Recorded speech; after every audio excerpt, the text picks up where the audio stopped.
Salam alaikum wa rahmatullah. On va présenter un documentaire portant sur comment recruter et gérer les personnels agricoles dans vos exploitations. Donc, bien compléant, 65% de la population et contribuant à 35% du PIB, force de constater que le secteur agricole n'attire plus la jeunesse, car il tend vers l'exode rural ou l'immigration clandestine vers l'étranger. C'est pourquoi on a des problèmes de main-d'œuvre quand on insère des projets agricoles dans les zones rurales. Parce que beaucoup de jeunes croient que maintenant, pour être riche, il faut y partir vers les pays étrangers. Ils ne croient plus maintenant qu'on peut y avoir de la richesse avec l'agriculture, l'industrie ou bien la transformation. Donc noo ngi leen wax fii bu fekkee ni da nga bëgg a jël benn ouvrier agricole da nga ko bëgg a recruter war nga mën a xool ci moom yenn critères yi su fekkee ni dafa polyvalent mooy gën mu nekk nit ki nga xam ne am na xam-xamu mbay am na xam-xamu sàmm am na xam-xamu transformation dina am xam-xamu aussi pisciculture maanaam lu jëm ci wàllum jën donc dina baax trop ouvrier agricole bi ngay jël nag laajul aussi peut-être xëy na njàng bu bëri donc pratique bi moo ëpp solo ci liñ ko soxlee ndax bu fekkee mën na pratiquer rek yaakaar naa ni soo ko wanee gannaaw sa xel dina dal ouvrier agricole encore boobu ngay jël war na mën a fekk aussi da nga koy jege saa su nekk di ko jëm expliquer selon li nga bëgg mu liggéeyal la selon li nga bëgg aussi mu taxawal la sa liggéey ouvrier agricole boobu ngay jël donc des fois mën nga ko jëlee aussi ci ay diplôme mais boobaa aussi day laaj beneen anam ñoo koy jëlee ci ay diplôme toujours amal habitude di jege say ouvrier di leen jox méthode ñu lay liggéeyal ndax sa liggéey mën a dem ci condition yi nga ko soxlay parce que bëri na ay ouvrier agricole yi nga xam ni donc seen salaire rek moo leen soxal ci wàllum li nga leen dénk donc boo teewee ñu liggéeyal la ba sa xol sedd boo soree ñu nekk ci li leen neex waaw ouvrier agricole boobu ngay jël war na mën a am volonté war na mën a am Pastef war na mën a am taxawu li nga ko dénk war na mën a am ngëm-ngëm ci li mu nekk war na mën a jàpp li nga ko dénk nii comme alalam war na mën a bëgg aussi li muy def bañ a aussi des fois di saboter ci sa liggéey dara wala bañ a aussi soo fa nekkulee mu def naka su dul noonu maanaam mu jël say bagage wala say matériel soit mu nekk di ko jaay maanaam lu jëm ci wàllum vol ou bien faire des autres choses qui ne concernent pas à son boulot donc il faut y être près de lui donc pour gérer l'ouvrier agricole bien. Là aussi on voit aussi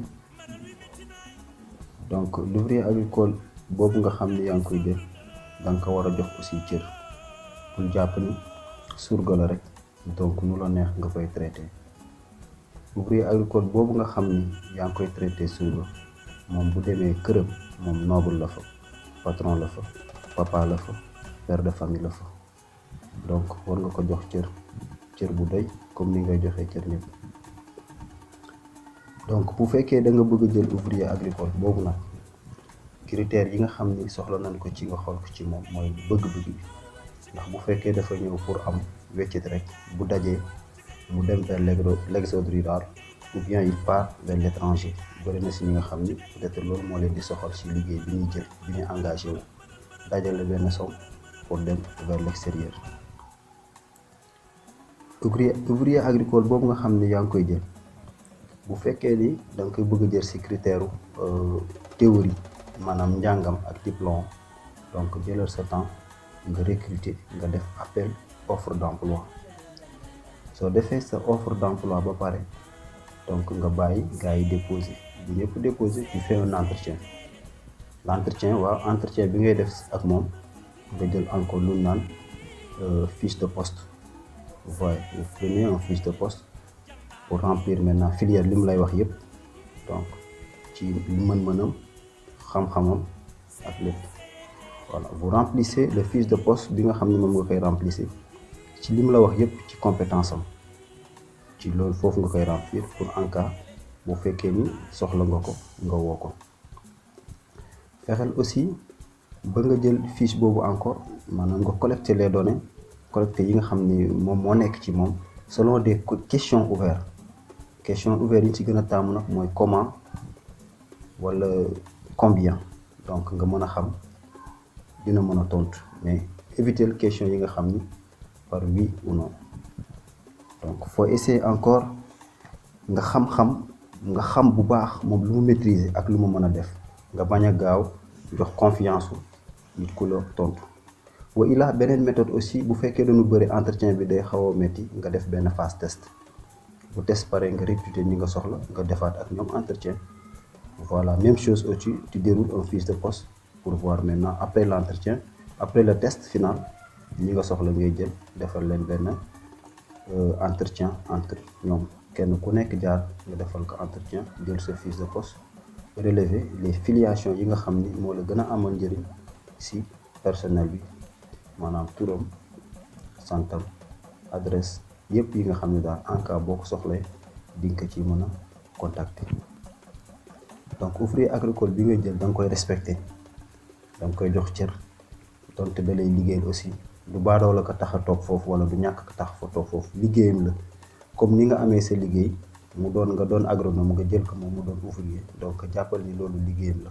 donc da nga koy jox respect. waaw boo ko jëlee ba pare war nga mën a am aussi yenn règlement yi ngay respecter ak moom